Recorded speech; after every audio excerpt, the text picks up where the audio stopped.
The goodbye that wasn't. Tyler Grant never thought breaking up would be this easy. Standing at the edge of Marina's driveway, suitcase in one hand, rental car keys in the other, Tyler felt nothing. No sadness. No guilt. Just a quiet smugness. Marina was cute, sure. Ambitious. But too needy for his liking. She wanted a future, plans, maybe even a ring one day. Tyler? Tyler wanted a reset, and the job offer in Denver gave him just that. I guess. Goodbye then, Marina said, her voice shaking but dignified. He gave her a half shrug and turned without another word. He didn't see the way her jaw clenched as she watched his car roll away. What he also didn't see was the silent vow she whispered under her breath. You don't just walk away from me, Tyler. Not without learning something first. Tyler arrived in Denver 3 days later. His new apartment was modern and minimal. His job, an executive assistant position at a private energy firm, seemed straightforward enough. The pay wasn't great, but it was temporary. He had bigger dreams. This was just a step.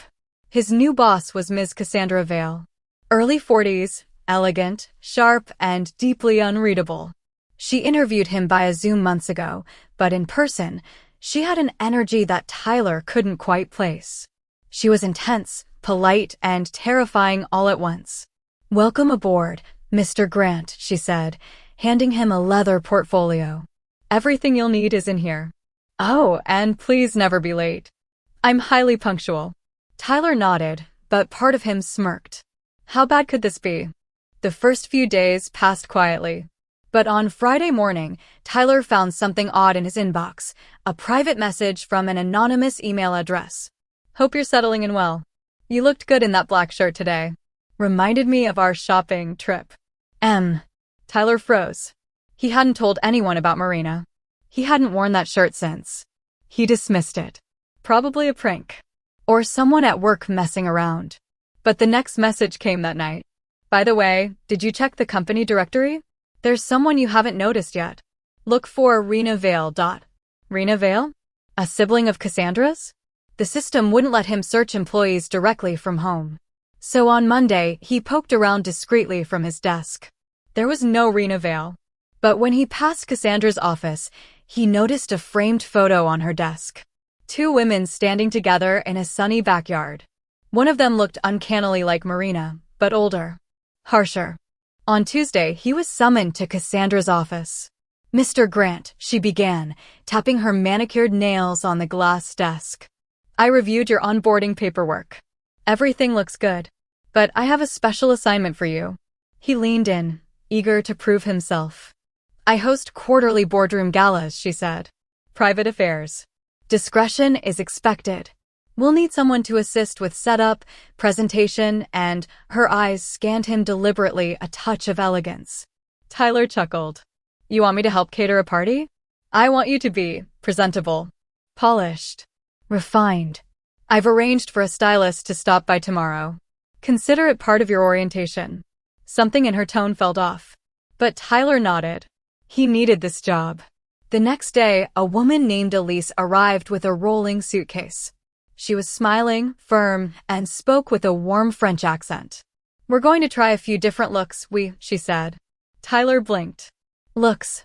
Elise laughed. Ms. Vale said you were open-minded. She unzipped the suitcase.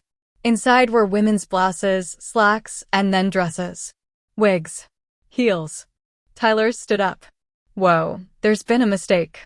But Elise simply handed him a sleek navy blouse and a pair of pressed high-waisted trousers. Let's start simple. You'll look trace professional. He was halfway through protesting when Cassandra stepped in. Mr. Grant, this is non-negotiable.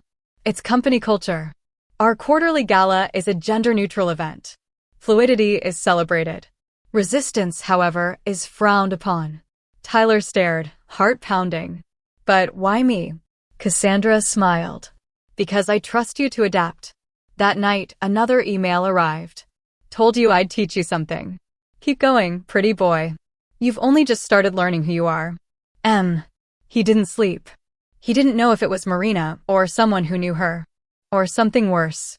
But the next day, he arrived at work in the outfit Elise had prepared, subtle makeup, a button blouse, and slacks that curved in places he didn't want to notice. Cassandra walked past and said only, "Good girl." Tyler had always believed control was everything. He liked being the one to set boundaries, not obey them. But now here he was, standing in the mirrored elevator of Vale Enterprises' 28th floor, fixing a stray hair in his subtle bob-style wig. A navy blue silk blouse hugged his torso, tucked into high-waisted dress pants tailored just a little too well. No one had laughed at him. No one had said anything. That was worse. They greeted him like nothing had changed, like he had always been Tyler with concealer, Tyler in kitten heels. The silence whispered louder than words. When Cassandra called him into her office that afternoon, she didn't even look up from her tablet. "Your posture is improving," she noted. "Keep your chin up, Gia." He winced. "That name again." "You must be confusing me with someone else," Tyler said flatly. She glanced up. "I never confuse names. I choose them carefully." He shifted uncomfortably in the plush chair, hearing his nylon lining whisper against the fabric. "Why are you doing this?" Cassandra finally smiled. "Because someone asked me to. And because you made a promise, even if you didn't read what you signed." She pulled out a folder from her drawer and laid it on the desk. Inside were legal documents, real ones, signed by him his first day.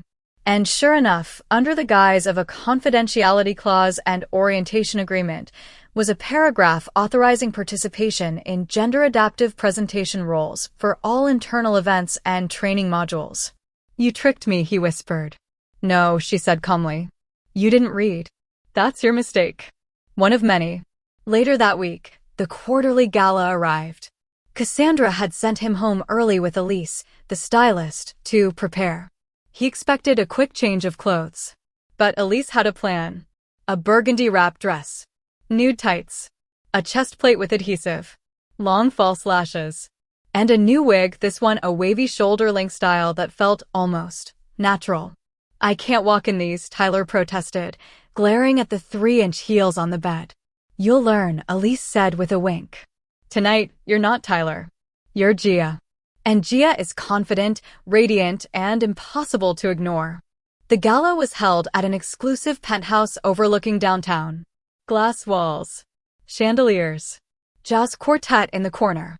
Waitstaff in crisp black and white. Tyler no Gia stood beside Cassandra as guests filed in. They didn't know her. They didn't know him. There were no expectations. Just a smiling, well-dressed assistant with poised posture and wine-red nails. "Walk with me," Cassandra whispered. "And smile." Gia did. She hated how easy it was. Hated that she could sway her hips just so, offer a laugh at just the right moment. She hated how seamless it felt. How natural. Around 9 p.m., Cassandra introduced Gia to a guest, Dr. Lenora Haviland, a soft-spoken woman in her 50s with gentle eyes and a predatory smile. "So, this is your new project," Dr. Haviland said. Gia blinked. "Project?" Cassandra touched Gia's elbow. "Lenora specializes in neurolinguistic reconditioning.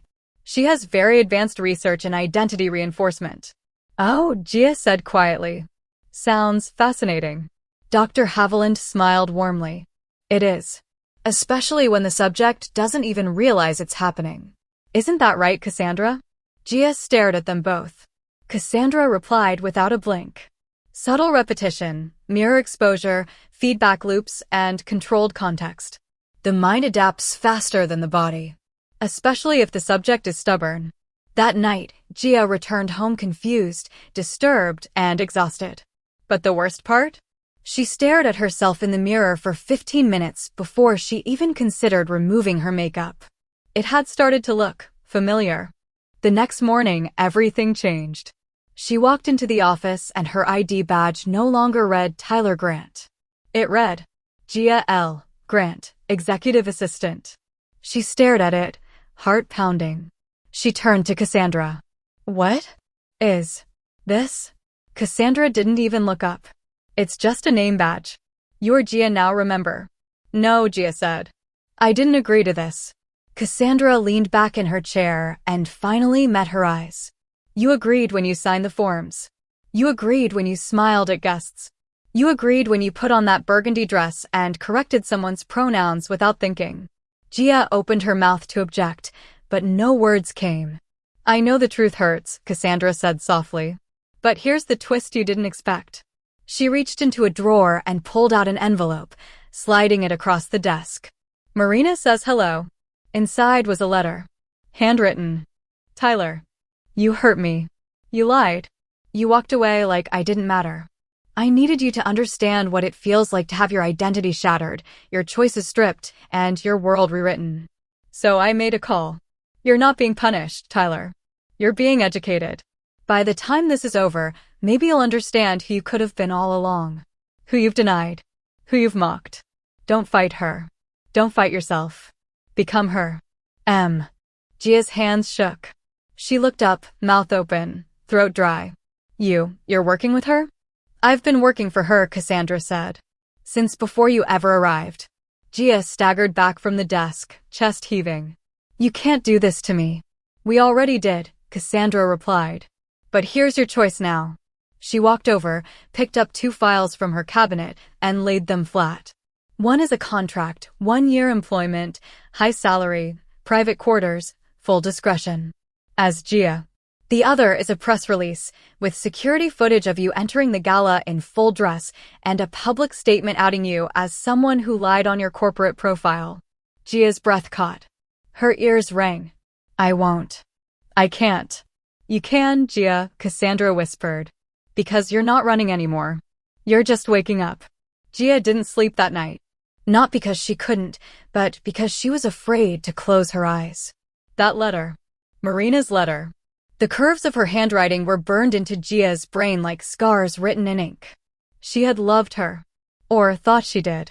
But to conspire with Cassandra, to rewrite her? Who even does that? And worse, who lets them? The next morning, Gia packed a duffel bag with only one goal in mind: run. She didn't shower. She didn't style her hair. She didn't bother with the makeup Cassandra now expected. Just threw on neutral jeans, a hoodie, and sneakers. Tyler's clothes. They felt loose. Wrong. She ignored it. By 7:15 a.m., she stood at the front desk of Vale Enterprises holding her badge. I need to speak to Miss Vale, Gia said firmly, using her lowest voice. The receptionist blinked. I'm sorry, who are you? Gia's jaw tightened. It's me. Tyler Grant. The woman's eyes drifted to her badge. Gia L. Grant. Oh, right, the receptionist said with a smile. You're Miss Vale's assistant. She's expecting you in her office. You're late. Gia didn't respond. She turned and walked slowly toward the elevator, gripping the strap of her duffel like a lifeline.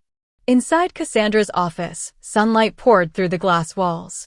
Cassandra stood near her desk, holding 2 cups of coffee, one clearly intended for Gia. You ran, she said without turning around. Gia dropped the bag. I tried. But everyone already sees me as this. You think you're still pretending, Cassandra said softly. But the pretending stopped the moment you started responding to Gia, without flinching. I'm not her. Then why are you dressed like someone who's ashamed of leaving a truth behind? Cassandra turned and handed her the coffee. Even now, you came back. Gia's hand trembled. But she took the cup. Later that morning, something even stranger happened. Gia stepped into the women's restroom. Out of habit. Not even thinking about it. It wasn't until she was fixing her bangs in the mirror that a voice beside her said, "Cute shade of lipstick." Gia looked up. A woman in a fitted blazer was touching up her own makeup. She smiled, totally casual, as if this happened every day. Thanks, Gia mumbled. I wasn't sure about it. Well, it suits you. Kinda bold, but it works. Gia nodded politely and walked out slowly, heartbeat hammering in her chest. That woman hadn't flinched, hadn't questioned. She saw Gia, not Tyler in disguise. When Gia returned to her desk, a file was waiting. A new client profile. VIP. Personal assistant duties expected. Private residence visit required. Who's the client? She asked Cassandra later. Cassandra simply smiled. Someone with a vested interest in your progress. That evening, Gia was driven by a private car service to an address on the edge of town. A large house tucked into a wooded area. Quiet. Isolated. Familiar. She stepped up to the porch. The door opened before she knocked. Marina. She looked the same, and yet more confident. Like someone who had made peace with a war she once lost. "Come in," she said calmly. Gia stepped inside. The house smelled like cinnamon and lavender. There were photos on the wall of people Gia didn't recognize, Marina's friends, maybe family. But one photo stood out. It was of Marina and a woman with long auburn hair, dressed in a deep green sweater. Smiling. Holding hands. That woman was Gia. No, Tyler. But smiling in a way Gia couldn't ever remember. "You doctored that photo?" Gia asked, stunned. "No," Marina said. "That was taken 3 weeks ago. You just don't remember." "What?" "You've been here before, Gia. That month you went missing? You stayed here. With me. You cooked. We painted our nails. We laughed. You told me things you never told anyone. And you asked to take that picture." Gia backed away. No, that didn't happen." Marina didn't try to convince her. She just handed her a flash drive. "Watch the video. Then decide if you want to keep lying to yourself." That night, Gia sat cross-legged on the floor of her apartment, watching herself on screen. There she was laughing in a soft cardigan, hair tied up, feet bare. Painting Marina's toes. Talking about wanting to go shopping together for new bras. And then something even harder to swallow. She watched herself cry in Marina's lap, saying she was tired of being fake. Tired of pretending to be a man. Gia sobbed silently in the dark. Because the worst part wasn't what they'd done to her. The worst part was realizing that deep down, she had let them. She had wanted this. The next morning, she didn't put on her hoodie. She didn't grab her duffel. She put on the navy blouse again. The one that felt tailored for her now. She tied her hair back into a soft ponytail, applied the berry lipstick she hadn't been sure about, and walked to work. Not Tyler. Not forced. Not running. Gia. By Tuesday morning, Gia had fallen into a rhythm. Coffee by 7:15. Hair pinned back neatly by 7:30. Heels on, bag packed, and lips glossed before she even questioned herself. She didn't know when this version of her became normal, but it had. And somewhere in the quiet of her new routine, she started to feel powerful. Cassandra no longer gave her orders. They collaborated. Gia was running point on 3 client portfolios and managing schedules for 2 execs. Her spreadsheets were flawless. Her meetings smooth. People listened to her now, not because she demanded it, but because she owned every room she walked into. But that power crumbled at 3:47 p.m., when a name popped up on the front desk login screen. Zachary Grant, visitor. Her brother. Gia hadn't spoken to Zach since before the move to Denver. He had always been the loud one. The golden son. The fixer. And the one person who would never understand this. She ran to the elevator, heels clicking like warning bells across the marble floor. But it was too late. When the doors opened, Zach stood in the lobby, holding a coffee in a to-go tray and looking around in confusion. Gia froze halfway across the floor. He didn't recognize her. Then their eyes met. Can I help you?" he asked. His brow furrowed. "You look kind of familiar." Gia swallowed. "Zach. It's me." His eyes narrowed. "Wait. What?" The receptionist stepped in. "Ms. Grant, everything all right?" Zach blinked. "Ms." Gia stepped forward, heart pounding. "It's me. Tyler." They sat in the employee break room, far from any eyes. Zach hadn't said a word for 5 straight minutes. He stared at her. At her hair. Her earrings. Her blouse. Her body. "You look like someone else," he finally said. "What the hell happened to you?" Gia held the coffee cup with both hands to steady her shaking fingers. "I could give you the short version. Or the long one. But none of it will make sense unless you believe one thing first." "What?" "That this is me now. I didn't get forced. Not really. Not anymore. I'm not pretending." He stood up abruptly. "You're telling me you want this? That you just turned into this on purpose?" She nodded. Zach shook his head. "What would Mom say? Dad?" Gia's throat tightened. "Probably what you're saying. That I've lost it. That I've embarrassed the family. But I don't care anymore. I do, he snapped. You're my brother. No, she said, voice suddenly strong. I was. But now, I'm your sister. If you can't handle that, I'm okay walking away. Zach stared at her, eyes flickering with disbelief. Then something unexpected happened. He laughed. Not cruelly. Just overwhelmed. I flew here to check on you, he said. You disappeared, and I thought you'd gotten into something bad. But this? I didn't expect this. Do you hate me? No. But I don't understand you. Then let's start there, Gia said quietly. You can ask me anything. Just ask like you still care. That night, they had dinner. Gia wore a gray knit dress and soft boots. Zach didn't comment. He didn't flinch when the waiter called her ma'am. And when they left the restaurant, he hugged her. I don't get it, he said. But I see that you're happy. Really happy. And you've never been that before. Gia nodded. That's because I'm not carrying someone else's identity anymore. The next morning, Gia arrived at work early. She placed a new nameplate on her desk. Gia Lynn Grant, executive assistant to Ms. Cassandra Vale. Cassandra walked in and noticed it. Middle name, she asked with a smirk. Gia nodded. It felt right. And your brother? Gia smiled, still wrapping his head around it. But we're talking. That's more than I hoped for. Cassandra poured 2 coffees and handed one to Gia. You've crossed a line now, she said. No going back. Gia held her coffee, lips curved in a smile. I don't want to go back. But not everything was calm.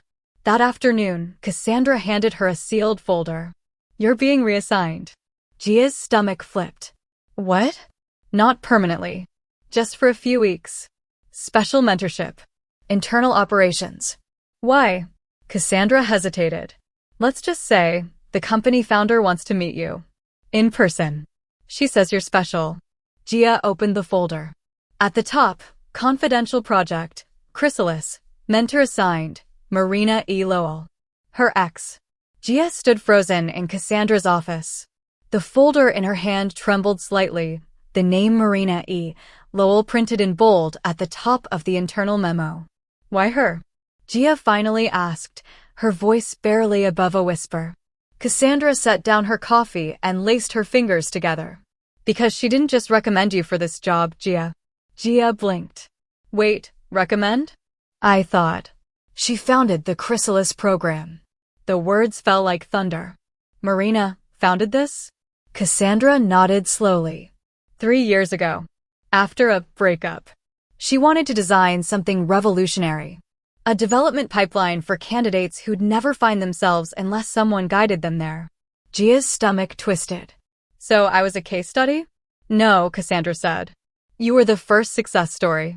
And now, she wants to personally oversee your next evolution. Later that afternoon, Gia was escorted by a company driver to an unmarked building outside the city limits. It didn't look like a lab. Or a clinic. More like a serene retreat center surrounded by pine trees and silence. Inside, soft jazz played over the intercom. Neutral pastels lined the walls. Diffused sunlight poured in through floor-to-ceiling windows. And standing in the middle of it all, arms crossed, dressed in a soft blue blazer, was Marina. Welcome home, she said with a wry smile. Gia didn't return it. I'm not here for your little experiment. Then leave, Marina said. You have the freedom now. Gia hesitated. I thought so, Marina added, already walking toward the back hallway. Follow me. She was led into a private studio apartment, modern, minimalist, and unmistakably feminine. The closet was already stocked with outfits in her size. The bathroom had her brand of concealer, her preferred shade of lipstick. There was even a soft throw blanket with embroidered initials on the bed, GLG.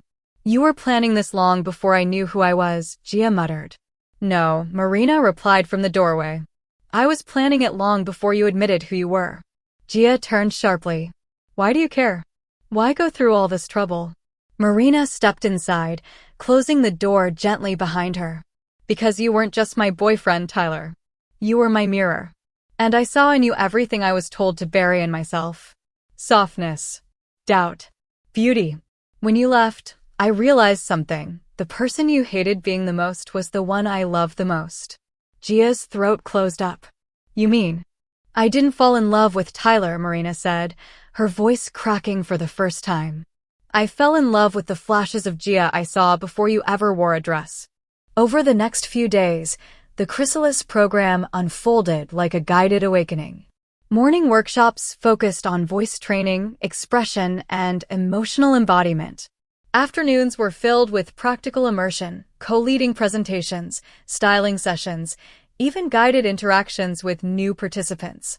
But the evenings? The evenings were harder. Because that's when Gia and Marina were alone. They cooked together, talked about the past, about what might have been. And one night, as they sat cross-legged on the floor eating strawberries and peanut butter from the jar, Gia asked the question she'd been holding in her heart. Did you ever hate me for what I did? Marina was quiet. Then, yes. But only for a while. Eventually, I realized you were hurting. And I wasn't mad that you left. I was mad that you never knew why you ran. Gia stared down at her strawberry. I was afraid. Marina took her hand. You don't have to be anymore. The final test came on day 10. Gia was asked to stand before the new intake group, 8 people from all walks of life, and tell her story. She stood there, palms sweaty, knees trembling in her heels. And for the first time, she didn't hold back. I used to think this was a punishment, she began. That someone had tricked me into becoming something I wasn't. She scanned the faces. Some skeptical, some hopeful. But the truth is, I wasn't tricked. I was freed. She told them about the bar stunt, about the move to Denver, about Cassandra, about Marina, and about the letter that shattered her illusions. I fought for control my whole life. But now I've stopped fighting. Because I'm finally walking in my own skin. That night, Marina handed her an envelope before Gia returned to her apartment suite. Inside was a certificate. Chrysalis graduate, Gia Lynn Grant. Underneath was a handwritten note. You've become the woman I always knew you could be. The rest of your story is yours to write now. And I hope I get to be in it. Love, M. Gia stared at it for a long time. Then she folded it carefully, pressed it to her chest, and smiled. Gia stood in front of the full-length mirror, pinning her new badge onto her tailored blazer. Director of Candidate Experience, Chrysalis Program. A month ago, she couldn't even say the word Gia out loud. Now she was mentoring others through the very transformation that had once shaken her to her core. She knew their fears, their resistance, the buried truth they didn't want to face. Because she had lived it. She was living proof that you could come out the other side stronger, softer, whole. But that sense of peace shattered when Cassandra burst into her office unannounced, a tight folder in one hand and a storm in her eyes. We have a problem. Gia blinked. What kind of problem? Cassandra laid the folder flat. Inside was a single photo. A photo of Gia at the Chrysalis gala last week, laughing, radiant, glass of champagne in hand. Below it, a headline from a small but rapidly growing alt-news blog. Is this Denver corporate darling actually a man in disguise? The byline? Written by Shane Dalton. Gia's heart stopped. No, not him. Shane had been one of Tyler's old fraternity brothers. The worst kind of chameleon, all smiles to your face, poison in your back. He had always joked about guys like that and swore he could spot a faker from a mile away. Apparently, he finally thought he had. You have any idea how long he's been watching you? Cassandra asked. Gia shook her head, throat dry. Last I saw him was before I left for Denver. We weren't even close. Then this is targeted, Cassandra said firmly. He's not exposing a lie, he's trying to ruin your truth. By the next morning, the blog post had over 80,000 views. The comments were brutal. This is why you don't hire these people in real jobs. So this is what mental illness in heels looks like. Delusional. Just call him Tyler. Gia's hands trembled as she scrolled, her eyes burning. Then came the message. From Shane himself. Sent via a dummy email. You think you can fake your way into a woman's job? I'm just getting started. There's video. There's history. When I'm done, everyone will know who you really are. Consider this a warning, Gia. You can't run from who you are. Gia stormed into Cassandra's office. I want to respond. I want to fight. Cassandra leaned forward. No. You don't fight people like Shane by playing their game. You fight them by living better than their hate. But he's not just attacking me anymore. He's attacking Chrysalis. He's targeting everyone in this building who's ever gone through this. I know. Then let me speak. Cassandra studied her carefully and nodded. That evening, Gia filmed a video, honest, raw, unfiltered. No makeup. No edits. Just her, sitting in her apartment, staring into the lens. My name is Jacqueline Grant. You may have known me by a different name once. But that person? That shell? Was never real. I didn't choose this life to hide. I chose it to live. And if my existence offends you, that's a you problem. I don't need permission to be who I am. Asterisk, but maybe someone out there does. So this is for them. If you're watching this, and someone is trying to erase you, don't let them. Be louder. Be brighter. Be you. Asterisk. The video was posted to the official Chrysalis account. It went viral. And not just in the way Shane expected. Within 24 hours, Gia's video had 1.2 million views. Thousands of supportive comments. Dozens of other Chrysalis graduates sharing their own videos, tagging Shane with the hashtag. Hashtag this is who we are. Major influencers picked it up. LGBTQ+ organizations shared it. The hate was still there, but it was drowned out by something bigger. Community. Visibility.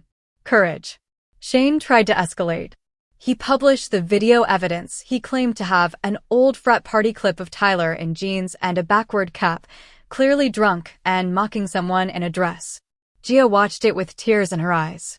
Not because she was ashamed, but because she didn't recognize that person anymore. She posted a comment under it herself. That was me. Before I learned who I was. Before I understood compassion. I've apologized to the person I mocked. I've changed. Can you say the same? A week later, Shane's blog shut down. Sponsors pulled out. His employers issued a public apology and terminated his contract for hate speech. Cassandra brought Gia into the conference room and smiled as she slid a new contract across the table. Executive Director of Outreach, she said. Full leadership. Public-facing. National level. Gia stared at the offer.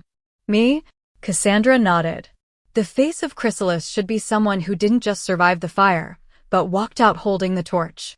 Gia signed without hesitation. That night, as she left the building, a girl with teal braids and nervous eyes stopped her on the street. Are you Gia Grant? Gia smiled. Yeah, that's me.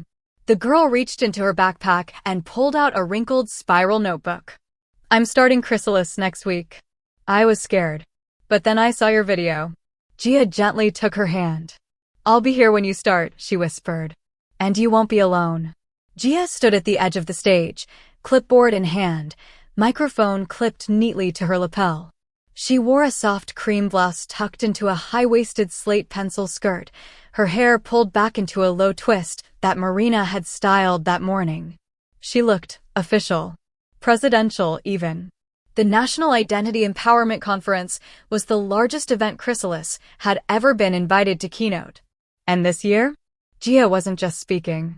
She was leading it. But what she didn't know, what none of them knew, was that a name from her past was also walking through the doors of that conference. Margaret Halvorsen. Her mother's best friend. Aunt Maggie, she used to call her. And Maggie still believed Tyler Grant was working in tech somewhere in Chicago. Gia was rehearsing backstage when Cassandra entered, holding her phone tightly. You're going to want to hear this from me. Gia lowered the mic. What's wrong? Margaret Halvorsen RSVP'd. She's on the board of a women's advocacy group now, high donor tier. And she just checked in at registration. Gia felt her chest tighten. She doesn't know. Cassandra shook her head. But she will. 15 minutes later, Gia stood before an audience of nearly 1,200 people. Her speech was already loaded into the teleprompter. She had practiced it perfectly. But halfway through her introduction, as her voice echoed across the room, she locked eyes with someone in the fifth row. Maggie. Face frozen. Eyes wide. Lips parted in confused disbelief. Gia's voice faltered, just slightly. I want to begin by telling you who I am, she said, abandoning the prompter. Not who I was. Not who others thought I'd be. But who I've chosen to become. Her eyes never left Maggie's. I'm Jacqueline Grant. And for a long time, I ran from that truth. I wore the wrong name, the wrong face, the wrong silence. A pause, a breath. The room held still. But I'm done apologizing for existing. After the speech, Gia slipped out the side entrance and found herself in the quiet of the hospitality lounge. She needed to breathe, think, regroup. But someone else was already there. Maggie. She turned, holding a cup of tea in one hand. You always had your mother's posture, she said softly. But your father's eyes. Gia didn't respond. Her body had locked into fight or freeze. Maggie stopped herself. Gia. Gia sat across from her. I didn't plan this, she said. I didn't even know you were coming. I didn't know you were coming, Maggie said gently. I got an invite from the board. I saw your name in the program and assumed it was a coincidence. It wasn't. Maggie took a slow sip of her tea, then set it down. Does your mother know? Gia looked down. No. She thinks I'm still finding myself. I guess she's right. Maggie nodded. You found someone strong. Someone centered. Someone radiant. Gia's eyes welled up. I was scared you'd say I betrayed the family. I don't speak for your family, Maggie said. But I do speak for myself. And what I see is a woman who stood on a national stage and made every single person in that room believe in something real. Silence lingered. Then Maggie reached across the table and took Gia's hand. Your mother will come around. Maybe not tomorrow. Maybe not next year. But she will. And when she does, she'll be lucky to meet you. That evening, Gia returned to her suite and found a card slid under her door. It wasn't from Maggie. It was from a private publishing house based in New York. Ms. Grant. We watched your keynote. We were moved.